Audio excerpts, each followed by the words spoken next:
Yo, what up, y'all? It's your boy Rob coming back at you once again with another video. So before we get started, you already know what to do.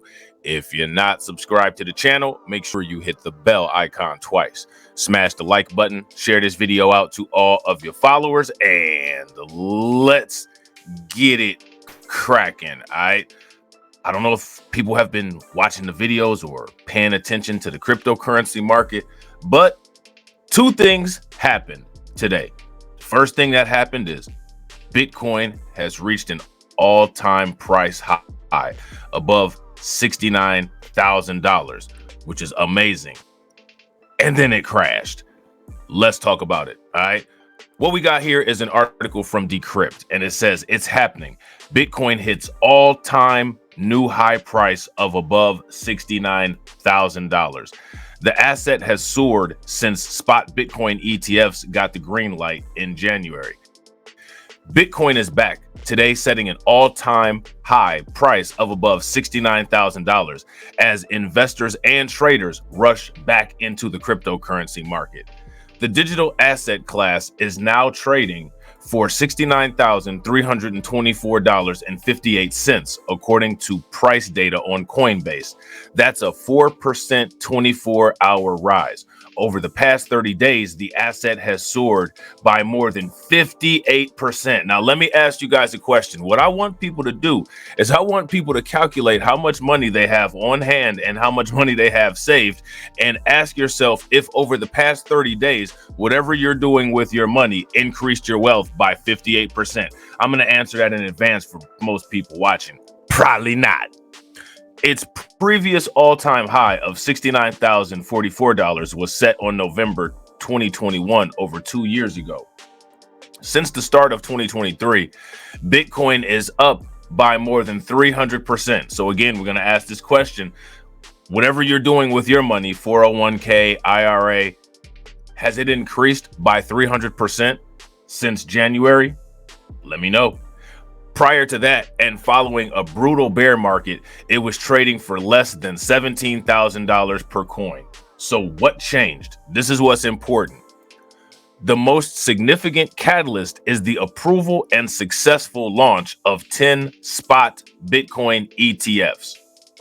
After a decade of denials from the SEC, the tide turned in June of last year when BlackRock, the world's largest asset manager, submitted its own application for a Bitcoin exchange-traded fund. The renewed interest from big investors and other major Wall Street firms that followed kickstarted a bullish Bitcoin rally, and the asset began to climb back up the price charts. By the end of the year, Bitcoin was trading comfortably above $42,000. When the Securities and Exchange Commission finally approved Bitcoin ETFs in January, the price of Bitcoin got a modest bump, but then dipped as crypto traders appeared to sell the news and took their profits, which, as you guys will see, is partially what caused the crash of Bitcoin today. Since late January, however, the price of Bitcoin has skyrocketed as interest in ETF products increased and retail investors came back into the fold. Over the last month, billions have flowed into Bitcoin ETFs, which trade like stocks on brokerage and traditional exchanges. Buying shares in a Bitcoin ETF gives investors exposure to Bitcoin without the need to buy and store the digital coins directly, which is similar to the quantitative easing of gold and buying gold certificates and things like that. The investor buys a share in the ETF, and the issuer, such as BlackRock, pays the Bitcoin and stores it on their behalf with a custodian, like Coinbase. And just as market analysts had predicted for years, Bitcoin ETFs have resulted in a rush of fresh capital flooding into the crypto market. And one of the reasons is because the idea behind these ETFs is that it negates some of the risk of holding the asset directly. BlackRock alone now holds over $10 billion in Bitcoin. Back during the bull run of 2021, the market was supported by retail investors throwing cash at crypto during a time of easy money following the pandemic and near zero interest rates. This time, though, more seasoned investors are involved, with the likes of BlackRock and Fidelity in the mix. It begs the question, how long will this bull run last? Analysts are split, but with the supply crunch of Bitcoin halving still over a month away, things could get very interesting indeed. All right. So, what do you all think will happen as a result of the Bitcoin halving? That's the question that we have to ask. Is it going to compile onto the already increasing interest in Bitcoin, driving the price even higher, moving towards those $100,000 to $200,000 Bitcoin prices that are being estimated for towards the end of the year in the middle of 2025? Let me know what you guys think. But before you do that, we got to deal with this Bitcoin crash that we predicted and talked about. All right. Bitcoin crashed 6%. Now, just because Bitcoin had a mini crash of 6%, that's not necessarily a bad thing. In most cases, what that indicates is that people are selling off their profits, which means that if you got profits and you're selling them off, you're making money. It's the timing that causes the crash. And if you're looking at a 6% crash in what Bitcoin's price recently is, as you can see on the side here, Bitcoin down 7.76%. However, still holding at $62,000, you still made money. All right. Bitcoin crashes 6% after hitting new all-time high price. In the past hour alone, 32 million in long positions have been liquidated. And that is probably mathematically what caused that crash. The price of Bitcoin today hit a new all-time high of $69,324, but the excitement was short-lived. Bitcoin has since crashed by more than 6%, trading for just over $65,000. Now, if you watch my video titled "Is a Bitcoin Crash on the Horizon?" Yeah, anybody with common sense would know that a Bitcoin crash is on the horizon, because in most cases, once an asset tops out, it crashes. And it's not because of any less integrity in the asset. It's because of people taking their profits for the most part at the same time. So some of these funds were probably diverted into other assets. Some of these funds were probably diverted into gold. Some of these funds were probably diverted into altcoins, which is why you usually see Bitcoin increase, altcoins increase, Bitcoin decrease. But it seems like some people just believe that the fuel in the rocket lasts forever, and it doesn't.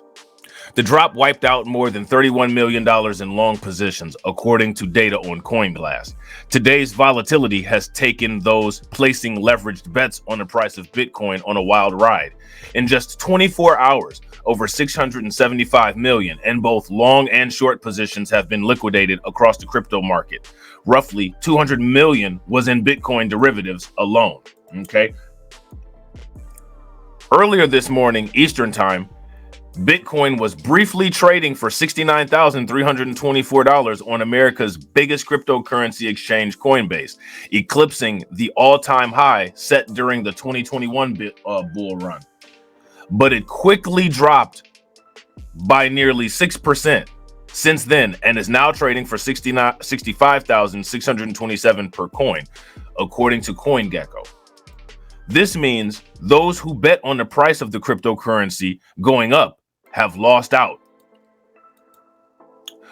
Longs allow traders to bet on the price of the asset rising in the future. If such positions are liquidated, then the trader has lost the bet and their position has closed. Okay. Bitcoin's price has shot up this year following the approval of several spot exchange traded funds. The long-awaited investment products, which allow investors to buy shares tracking the price of Bitcoin and trade on the stock exchange, have been widely popular and received a huge influx of capital. BlackRock, the world's largest asset manager, now holds over $10 billion in Bitcoin for its clients, who have bought shares in its Bitcoin ETFs. All right. So, yeah, a couple videos back, we said that there would be a Bitcoin crash, and it's massive because I guarantee you that most people don't just have 6% of what Bitcoin decreased laying around. However, it's not an indication of cryptocurrency failing. It's just a natural market cycle that occurs when a price increases because of demand, and people who are holding some of those assets want to sell off some of those profits and reinvest them, and they do. It's all part of the natural economic supply and demand relationship, which in most cases is freshman level micro and macro economics. All right. So hopefully you guys enjoyed this video. Let me know what you all think. Make sure that you smash the like button. Make sure that you hit the bell. Make sure that you share the stream, the video, to your social media. And also, if you enjoy the content, make sure that you hit that box in the lower left-hand corner to check out more great content. And I will catch you all on the next video. All right. Peace.